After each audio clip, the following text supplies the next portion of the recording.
Hi students, so now that CLAT 2023 is over, so let us look at it, that what we can learn from it, especially if you are preparing for CLAT 2024. So I will be focusing on the logical reasoning section. So stay here with me till the end because this is going to be a very useful session for you people, for those who are planning to appear in CLAT 2024. So let us first look at the overall structure here. पिछले 2 साल का pattern अगर हम देख लें, rather 3 साल का भी देख लें, 2020 जब से पैटर्न चेंज हुआ तो we had in 2020 we had 30 questions, जिसमें से 25 वर फ्रॉम पैसेजेस, 5 क्वेश्चंस। जिसके बाद हमारे पास 22 23 दोनों में ही हमारे पास थे 6 पैसेजेस विद 5 क्वेश्चंस ईच। इस बार थोड़ा सा बस पैटर्न में ये चेंज हुआ कि we had 5 passages with 6 questions, तो हर पैसेज में एक क्वेश्चन बढ़ गया, ओवरऑल एक पैसेज कम हो गया। As expected, all of them were from critical reasoning. There was no analytical reasoning question. So the last 2 years की तरह इस बार भी no zero AR in CLAT 23. So this is what we can expect in CLAT 2024 also. So focus more on your critical reasoning. अगर हम passage length देख लें तो सबसे छोटा पैसेज था न्यूज के ऊपर जो था, and that was of 305 words, and that we had the other ones. So three of them under 400 words, only two of them were more than 400 words. जो longest passage था, which was on the depreciation of the currency, that was on 415 words. Last year भी हमारे पास ज्यादा lengthy passages नहीं आए थे, दे were about this length only. तो एक बड़ा पैसेज अगर हम बात कर लें तो that was way back in 2021, जबकि आपके पास कुछ 600 वर्ड्स का एक पैसेज आया था। बट देन 2024 में there can be a surprise. जैसे इस बार का सरप्राइज एलिमेंट क्या रहा था कि इट वाज इजीएस्ट सो फार। अभी तक के जितने भी हुए हैं क्रिटिकल रीजनिंग के, जब से चेंज हुआ है, जिसमें क्रिटिकल रीजनिंग पे हैवी एम्फेसिस आया, तब से लेके अब तक का this CLAT was the easiest for logical reasoning. और ओवरऑल सेक्शंस के अंदर भी अगर आप देख लोगे दिस ईयर, तो logical reasoning was the easiest in general. सबसे ज्यादा लोगों के हाईएस्ट मार्क्स इसी के अंदर आए, लॉजिकल रीजनिंग के अंदर। Let us look at the type of questions that have been asked broadly। अगर हम categorize कर लें तो जैसे कि ये कि which of the following is the author most likely to agree with, this which comes under your inference question।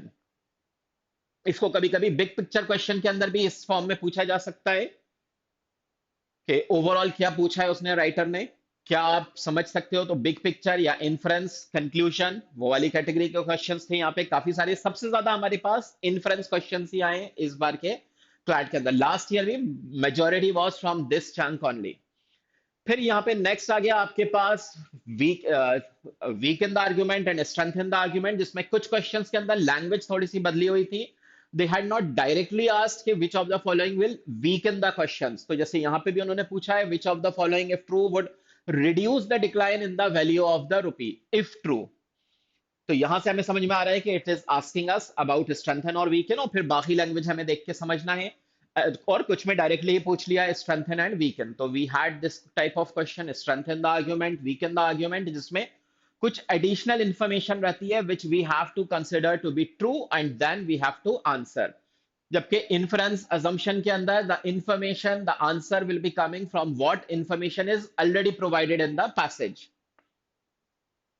फिर हमारे पास था जैसे ये वाला है आपके पास कि effective way of making print media more competitive, मतलब कोर्स ऑफ एक्शन यहाँ पे पूछे गए। 3-4 क्वेश्चंस थे course of action which also comes in your application, कि when you have read the passage and now आपको एप्लीकेशन इसका यूज करना है कि कैसे आप अप्लाई करोगे, कि जो आप समझ चुके हो उस नॉलेज को कैसे आप अप्लाई कर रहे हो। तो सोल्यूशन उन्होंने पूछा यहाँ पे, तो दैट क्वेश्चन इज देयर। फिर यहाँ पे लास्टली अज्यूम्ड। तो अजम्पशन का वैसे तो क्वेश्चन एक ही आया है डायरेक्टली, लेकिन assumption indirectly will play a major role in many of these questions. तो broadly these are the types of questions जो कि इस बार यहाँ पे पूछे गए हैं आपसे। आगे हम देख लें तो ओवरऑल जो सबसे इंपॉर्टेंट कैटेगरी फिर रहेगी तो दैट विल बी इन्फ्रेंस या कंक्लूजन, जिसको आप बोल लो, या बिग पिक्चर भी आ जाएगा इसके अंदर। अब inference can be big picture या उससे हटके भी आ जाते हैं, तो दैट कुड बी देयर। फिर application questions and then your assumption. Assumption के भले ही डायरेक्ट नहीं आया हो, but because assumption as such place a big role in identifying the correct answer. तो उसके ऊपर भी आपको फोकस ज्यादा रखना है। These are the important categories, ऐसा नहीं है कि सिर्फ यही है, दूसरे भी आपको देखना है, but if we are talking about the most important category of questions which were asked here, so that was it. तो ये तो हो गया हमारे पास पेपर पैटर्न कैसा रहा है। द नेक्स्ट थिंग कम्स कि फिर हम इसमें what can be learn if we are preparing for 2024, तो किन बातों का हमको अब ध्यान रखना है यहाँ पे, तो वो भी हम देख लेते हैं। सबसे पहले तो ध्यान रखिएगा एनीथिंग इज पॉसिबल, तो हैव फेथ इन योरसेल्फ कि yes you can succeed. A lot of times students they feel कि हमसे ना हो पाएगा, नहीं, हैव दैट फेथ के हो जाएगा आपसे। Then, whatever in critical reasoning, it is very important that you analyze and apply. यहाँ पे ऐसा नहीं है कि आपने बस सॉल्विंग करते रहे, तो लेट अस से कि मेरे 500 क्वेश्चंस तो सॉल्व कर लिए हैं, अभी मुझे इतना अच्छे से नहीं आ पा रहा है या मेरे तो बहुत बेकार मार्क्स आ रहे हैं, तो मैं दूसरे 500 क्वेश्चंस और करूंगा तो फिर मैं समझ में आने लगेंगे। नहीं, यहाँ पे आपके पास, आप जब सॉल्व कर रहे हो तो सिर्फ सॉल्व करके आंसर नहीं देख लिया, बाद में यू हैव टू एनालाइज कि why this particular option is correct, why this particular option is wrong. तो सपोज आप आपने चूज किया था बी, आंसर निकला सी, तो क्या मिस कर दिया था? हो सकता है आपने एक्सट्रीम वर्ड्स मिस कर दिए थे। एक्सट्रीम वर्ड्स जैसे कि always, never, everybody, nobody, only, ये वाले टाइप के वर्ड्स पे ज्यादा ध्यान देना है। इस बार भी अगर आपने देखोगे क्लैट के अंदर भी elimination was very easy because यहाँ पे a lot of extreme words were used, जिसकी वजह से it was easy to identify कि क्या है correct answer. And then apply, apply ये कि अब नेक्स्ट, अब आप जब कर रहे हो इस टाइप का क्वेश्चन आ जाए तो आप अटक ना जाओ। तो फॉर इंस्टेंस यहाँ पे उसने कुछ नए टाइप का क्वेश्चन पूछ लिया आपसे, आप इसलिए नहीं कर पाए थे, लेट अस से आपने क्वेश्चन 6 छोड़ दिया because it was asking you which of the following underscores या which of the following undermines the author's argument, और आपको पता नहीं था कि what is underscoring the argument या अंडरमाइनिंग द आर्गुमेंट। तो अब वो आप चेक करो ताकि नेक्स्ट टाइम ये गलती ना हो। आपको एनालाइज ये भी करना है कि ये क्वेश्चन में ये क्यों गलत हो रहे थे, या दो क्लोज ऑप्शंस थे, अब भले ही वो आपका सही हो गया बट क्योंकि आप अटक रहे थे, तो बाद में यू हैव टू चेक कि यहाँ पे क्या मिस्टेक हो रही थी, क्यों आप अटक रहे थे, and why that option turned out to be wrong. तो वो आपको एनालाइज करना है, then you have to apply that. Plus passage selection भी आपको देखना है कि क्या पैसेज सिलेक्शन सही रहा कि नहीं रहा। इट इज नॉट नेसेसरी कि जो सबसे पहला पैसेज आया वही सबसे पहले आप अटेम्प्ट करोगे, बल्कि आप ये भी कर सकते हो, you will have to see कि लेट अस से कि second passage was the most difficult और last passage was the easiest. तो ऐसा तो नहीं है कि आपने यहाँ पे 5 पैसेजेस या 1 passage you could not attempt, आपने 4 या 5 ही अटेम्प्ट किए, एक दो आपसे छूट गए, तो वो डिफिकल्ट वाला छूट गया या डिफिकल्ट वाला आपने लास्ट में किया। अगर डिफिकल्ट छूट गया, डिफिकल्ट लास्ट में किया तो सही है, लेकिन अगर आपने यहाँ पे डिफिकल्ट अटेम्प्ट कर रहे थे इसलिए इजी पैसेज छूट गया, तो मतलब आपने आसान मार्क्स छोड़ दिए हैं। तो वो भी आपको ध्यान रखना है, और वो कैसे आइडेंटिफाई करना है, एक तो ये कि आप किस जॉनर में स्ट्रांग हो। लेट अस से कि आप इकोनॉमिक्स बहुत अच्छी है आपकी, तो इकोनॉमिक्स पहले अटेम्प्ट कर सकते हो आप, या इकोनॉमिक्स बहुत पुअर हो आप, you are not able to understand passages related to economics, तो वो फिर लास्ट के लिए रखो। एक और चीज यहां पे आ जाती है कि फिर हम इंप्रूव कैसे करेंगे इसमें, जैसे लेट अस से कि इकोनॉमिक्स में बहुत वीक है, तो अब कैसे इंप्रूव कर सकते हैं, you have to read a lot articles related to economics. तो इकोनॉमिक्स के लिए जैसे एडिटोरियल ऑफ इकोनॉमिक टाइम्स, वो बड़ा एक अच्छा सोर्स है। तो when you know the basics, when you have been reading it, तो वहां पे आप जब पढ़ोगे तो देखोगे कि टॉपिक आपको यू फील फेमिलियर, नहीं तो एकदम ऐसा लगता है कि ये एकदम अनोखी चीज आ गई है, नई चीज आ गई है, and then we stuck a lot in that. तो इसलिए उस पर्टिकुलर से आपके टॉपिक से आप देखते जाओ। तो पैसेज सिलेक्शन भी आपको चेक करते रहना है कि वो सही चल रहा है कि नहीं आपका। ये सबसे अच्छा इसका मेथड रहता है, you should be attempting मॉक्स and all the मॉक्स। उसके अंदर ऐसा नहीं है कि कभी अटेम्प्ट कर दिया कभी नहीं किया, या कोई सा सेक्शन छोड़ दिया, या अभी लॉजिकल रीजनिंग नहीं कर रहे हैं, या लॉजिकल रीजनिंग बहुत ज्यादा कर रहे हैं बट देन कोई दूसरा सेक्शन हम छोड़ रहे हैं। सारे ही सेक्शंस अटेम्प्ट करना है, और उसको आपको religiously you have to follow the mocks. तो वहां पे आपको सबसे अच्छा चांस मिलेगा कि you can analyse and then you can apply, कि जो आप समझते जा रहे हो तो अब इंप्रूवमेंट आना चाहिए। मॉक्स के अंदर रिमेंबर आपका ऐसा कुछ नहीं है कि this is the standard score जो आपका आना चाहिए।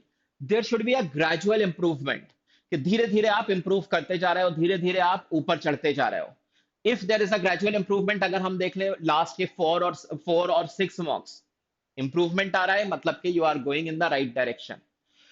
नीचे जा रहे हैं लगातार 5-6 मार्क्स से नीचे ही जाते जा रहे हैं, दैट इज बैड। लेकिन अगर आप स्टेगनेंट भी हो कि पिछले 4 और 6 मार्क्स लगभग सेम, लॉजिकल रीजनिंग में you were earlier also somewhere about 15-16 और अभी भी ऐसे ही आ रहा है 15-16, तो वो भी अच्छा नहीं है।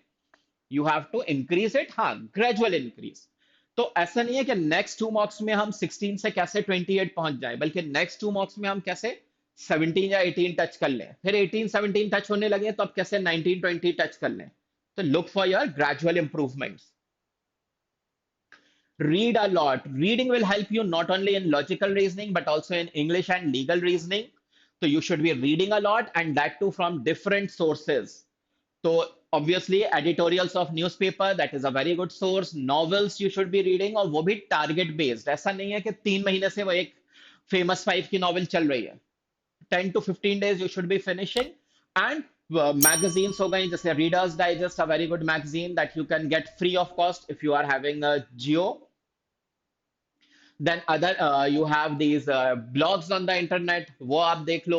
इंटरनेशनल न्यूज़पेपर्स, मैगजीन्स, वो भी अवेलेबल हैं अब तो आराम से, दैट यू कैन रेफर। और ट्राई कि आप अलग अलग जर्नल्स पढ़ो। ऐसा नहीं होना चाहिए कि let us say you are interested in fantasy तो आप बस फैंटेसी नॉवेल्स ही पढ़ रहे हो। नहीं, अलग अलग जर्नल्स से पढ़ोगे, आर्टिकल्स भी अलग अलग जर्नल्स से पढ़ोगे, ताकि सारे में ही जो टॉपिक्स जो हैं आपके, वो कंफर्टेबल रहो आप। जब आप पढ़ते हो कुछ भी तो develop this habit of summarising it, कि पढ़ा क्या है। लेट अस से कि आपने एक एडिटोरियल पढ़ा, तो ओवरऑल एडिटोरियल आपसे क्या बोल रहा है इन शॉर्ट। और अगर वो बड़ा वाला एडिटोरियल है तो उसको ब्रेक इट इनटू पार्ट्स, कि ये फर्स्ट पार्ट में इसने ये बात करी है, सेकंड पार्ट में इसने ये बात करी है। लेट अस से कि फर्स्ट पार्ट में उसने यहाँ पे problem of poverty in India discuss करी है, सेकंड में उसने यहाँ पे पहले सोल्यूशन के बारे में बात करी है, फिर उसके नेक्स्ट पैराग्राफ में उसने यहाँ पे उसका नेक्स्ट सोल्यूशन बात किया है, और लास्ट में उसने हमें बताया है कि क्या चैलेंजेस हैं इन सोल्यूशंस के को अप्लाई करने के अंदर ना। और एक दो सेंटेंस में अगर आपसे कहा जाए कि इस पूरे आपने अभी ये आर्टिकल पढ़ा है तो इसमें किस बारे में था ये आर्टिकल, ये मैगजीन आपने अभी पढ़ी, इस आर्टिकल को पढ़ा है, तो एक दो सेंटेंस में how will you give the gist, वो आपको करना है। तो mentally you can do it, और जो वीक हैं तो they should be writing it down, so that will help you। vocab will also play a big role here, क्योंकि कुछ आपने देखा हो कि यहाँ पे 2023 के अंदर भी कुछ जगहों पे हमारे पास मुश्किल वर्ड्स आ गए थे, कोनंड्रम और दूसरे कुछ वर्ड्स थे कि जो आपको अगर नहीं मालूम है तो अब या तो आप कंटेक्चुअली समझने की कोशिश करोगे या समझ ही नहीं आएगा। If you already know the word then it becomes very easy कि ये बोल क्या रहा है, नहीं तो फिर वो कंटेक्स्ट से समझना पड़ता है, and that becomes a challenge. ये दोनों reading and vocabulary, this is something that you can not build in a short time. ऐसा नहीं है कि हाँ ठीक है लास्ट के 1 महीना देख लेना तो हो जाएगा आपका। ये तो आपको daily you have to work so that you improve on these. Finally, you need to be a superstar in comprehension. If you are following all these things, you are reading, you are applying, you are building up your vocabulary, so you can become a superstar in comprehension, which is very necessary, क्योंकि यहाँ पे logical reasoning, English, legal reasoning सभी आपके depend करेंगे इसी के ऊपर। Not just for CLAT, even for ALET, it will help you if you are a superstar in comprehension. So have that target that you have to become this। और जो एकदम शुरू में मैंने आपसे बोला था anything is possible, तो it is possible for you to do this। So hopefully this uh, session has helped you understand, to demystify for your CLAT। So thank you very much. If you have liked this, so please push the like button, please subscribe and share. And in the comments, do let me know what more topics you would like me to cover in future। So thank you very much finally. Bye bye.